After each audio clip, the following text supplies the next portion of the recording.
നമസ്കാരം. മലയാളി വാർത്ത ഇൻസൈഡിലേക്ക് സ്വാഗതം. എത്രയും പെട്ടെന്ന് ഇറാന്റെ മിസൈൽ കേന്ദ്രങ്ങൾ ആക്രമിക്കണം. അമേരിക്കയ്ക്ക് സന്ദേശമയച്ച് ഇസ്രയേൽ പ്രധാനമന്ത്രി ബെഞ്ചമിൻ നെതന്യാഹു.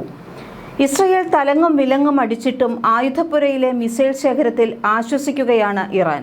മാത്രമല്ല, അതിമാരക മിസൈലുകൾ പുറത്തെടുത്ത് ടെല്ലവീവിലേക്ക് പ്രയോഗിച്ചു. അമേരിക്കയുടെ സൈനിക കേന്ദ്രങ്ങളിലേക്കും പ്രയോഗിച്ചു. എത്രയും പെട്ടെന്ന് ഇറാന്റെ മിസൈൽ പ്രഹരശേഷിയുടെ അടിവേര് അറുക്കണം. ഇസ്രയേൽ ചാരന്മാർ ടെഹ്റാനിലേക്ക് കുതിച്ചു. അമേരിക്കൻ ആക്രമണത്തിൽ വൻ തിരിച്ചടിയാണ് ഇറാൻ നേരിടുന്നത്. എന്നാൽ തിരിച്ച് ഇസ്രയേൽ US കൂട്ടരെ പ്രതിരോധത്തിലാക്കാൻ മിസൈൽ കരുത്തിൽ വിളയുകയാണ് ഇറാൻ. ആണവ കേന്ദ്രങ്ങൾ ലക്ഷ്യം വയ്ക്കുന്നതിനോടൊപ്പം ഇറാന്റെ മിസൈൽ കേന്ദ്രങ്ങളും തകർക്കേണ്ടത് അനിവാര്യമാണെന്ന് ഇസ്രയേൽ കട്ടായം പറയുന്നു. ബങ്കറുകളിലാണ് ഇറാന്റെ മിസൈൽ കേന്ദ്രം. ഇത് തകർത്തെറിയാൻ അമേരിക്കയുടെ ബങ്കർ ബസ്റ്റർ ബോംബുകൾക്കേ കഴിയൂ.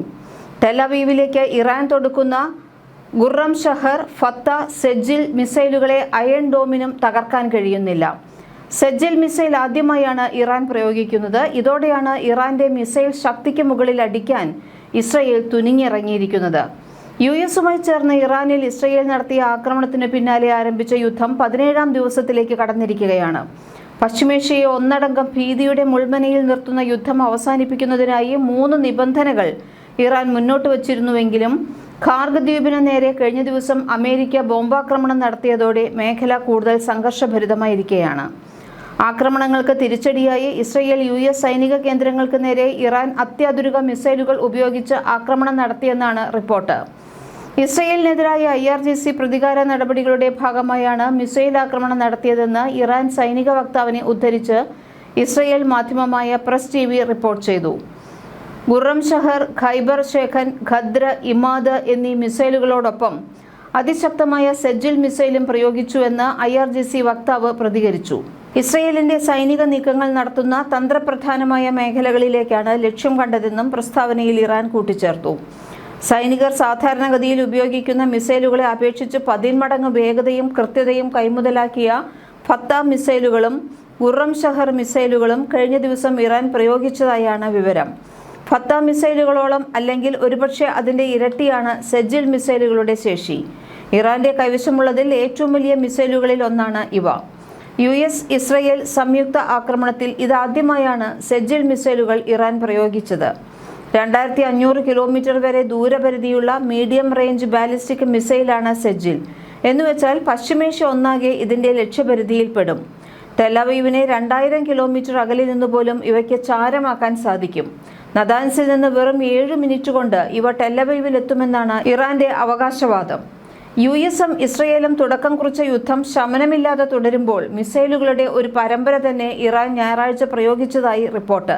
തദ്ദേശീയമായി രൂപകൽപ്പന ചെയ്യുകയും വികസിപ്പിക്കുകയും ചെയ്ത 2 ഘട്ട ബാലിസ്റ്റിക് മിസൈലാണ് സെജിൽ. ഖര ഇന്ധനം ഉപയോഗിച്ചാണ് ഇത് പ്രവർത്തിക്കുന്നത്. സെജിൽ, അഷോറ എന്നീ പേരുകളിലാണ് ഈ ബാലിസ്റ്റിക് മിസൈൽ അറിയപ്പെടുന്നത്. 1990കളുടെ തുടക്കത്തിലാണ് സെജിലിന്റെ രൂപകൽപ്പന ആരംഭിച്ചത്. ഇറാന്റെ സെജിൽ 2 ഏകദേശം 2000 കിലോമീറ്റർ ദൂരപരിധിയും ഏകദേശം 700 കിലോഗ്രാം ഭാരവാഹക ശേഷിയുമുള്ള മിസൈലാണ്. ഇതിന്റെ ഉയരത്തിലുള്ള പ്രവർത്തന മികവ് കാരണം ഇതിനെ ഡാൻസിംഗ് മിസൈൽ എന്ന് വിളിക്കാറുണ്ട്. ഇത് അയൺ ഡോം പോലുള്ള മിസൈൽ പ്രതിരോധ സംവിധാനങ്ങളെ മറികടക്കാനുള്ള കഴിവിലേക്കാണ് വിരൽ ചൂണ്ടുന്നത്.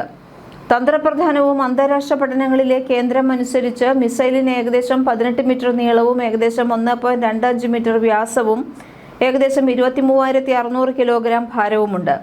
ഇതിന്റെ ഖര ഇന്ധന രൂപകൽപ്പന തന്ത്രപ്രധാനമായ ഗുണഫലം നൽകുന്നു. പഴയ ദ്രാവക ഇന്ധന സംവിധാനങ്ങളെക്കാൾ വേഗത്തിൽ തയ്യാറാക്കാനും വിക്ഷേപിക്കാനും സാധിക്കും. യുദ്ധം 16ാം ദിവസത്തിലേക്ക് കടന്നു വരുന്നതിനിടയിലാണ് മിസൈൽ വിക്ഷേപണം ഉണ്ടായത്. CSIS-ന്റെ റിപ്പോർട്ട് അനുസരിച്ച് സെജിലിന്റെ ആദ്യ പരീക്ഷണ വിക്ഷേപണം 2008-ലാണ് നടന്നത്. ആദ്യ പ്രയോഗത്തിൽ മിസൈൽ ഏകദേശം 800 കിലോമീറ്റർ ദൂരം സഞ്ചരിച്ചതായാണ് റിപ്പോർട്ട്. മെച്ചപ്പെട്ട ഗൈഡൻസ്, നാവിഗേഷൻ സംവിധാനങ്ങൾ വിലയിരുത്തുന്നതിനായി 2009 മെയ്യിൽ രണ്ടാമത്തെ വിക്ഷേപണം നടത്തി.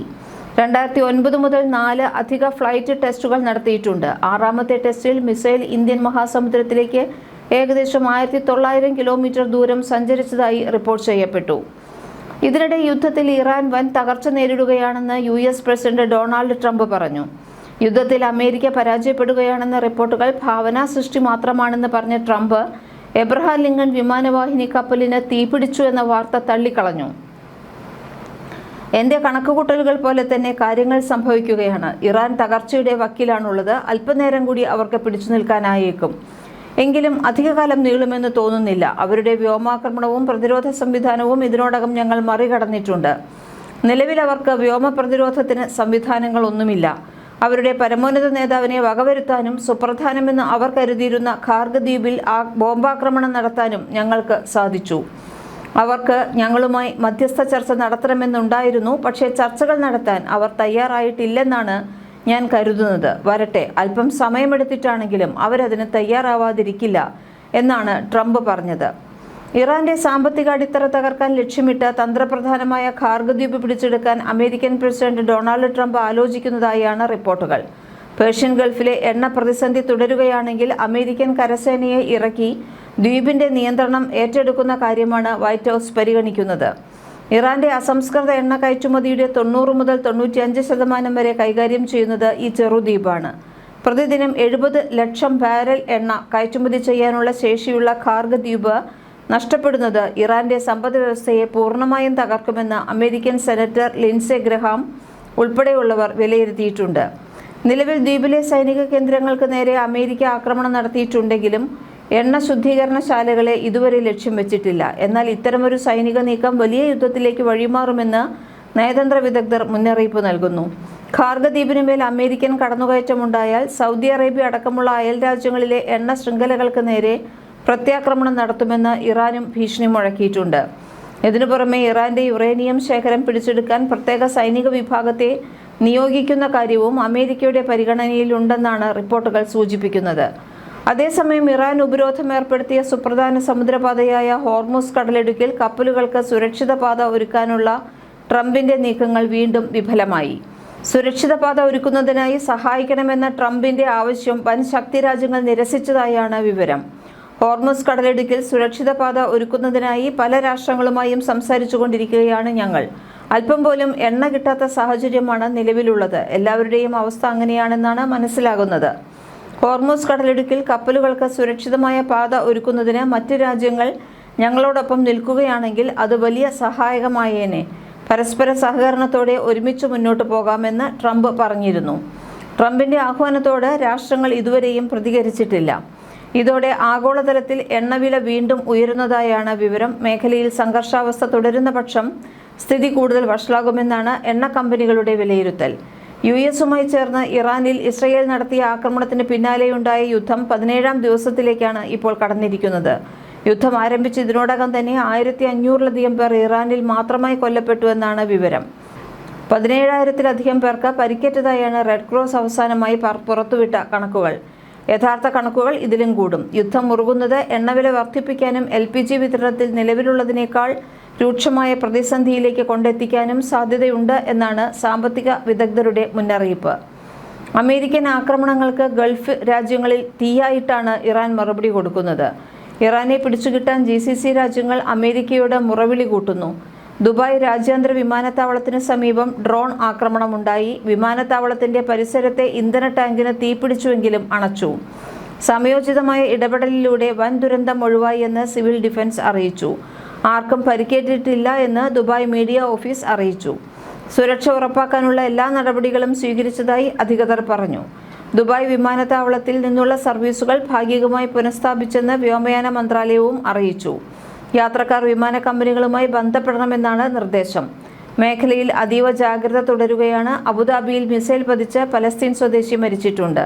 വാഹനത്തിന് മേൽ മിസൈൽ വീഴുകയായിരുന്നു. ഇതോടെ ഇറാൻ ആക്രമണത്തിൽ UAE-യിലെ മരണം 7 ഇറാനിൽ നിന്ന് വിക്ഷേപിച്ച ഡ്രോണുകൾ രാജ്യത്തെ ലക്ഷ്യമാക്കിയതായും അവയെല്ലാം സായുധ സേന നശിപ്പിച്ചതായും ഖത്തർ പ്രതിരോധ മന്ത്രാലയം എക്സിൽ കുറിച്ചു. ഇറാന്റെ ആക്രമണം 2 ആഴ്ച പിന്നിടുമ്പോൾ ഗൾഫ് രാജ്യങ്ങൾ കരുതൽ നടപടികൾ ഊർജിതമാക്കിയിട്ടുണ്ട്. വിവിധ ഇടങ്ങളിൽ ആക്രമണമുണ്ടായെങ്കിലും UAE ശക്തമായി പ്രതിരോധിച്ചിട്ടുമുണ്ട്.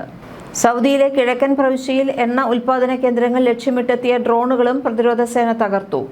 ഒമാനിലെയും സൗദിയിലെയും US പൗരന്മാരോട് രാജ്യം വിടാൻ അമേരിക്ക ആവശ്യപ്പെട്ടു.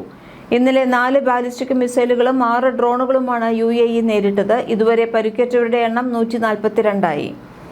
മലയാളി വാർത്ത ഇൻസൈഡ്.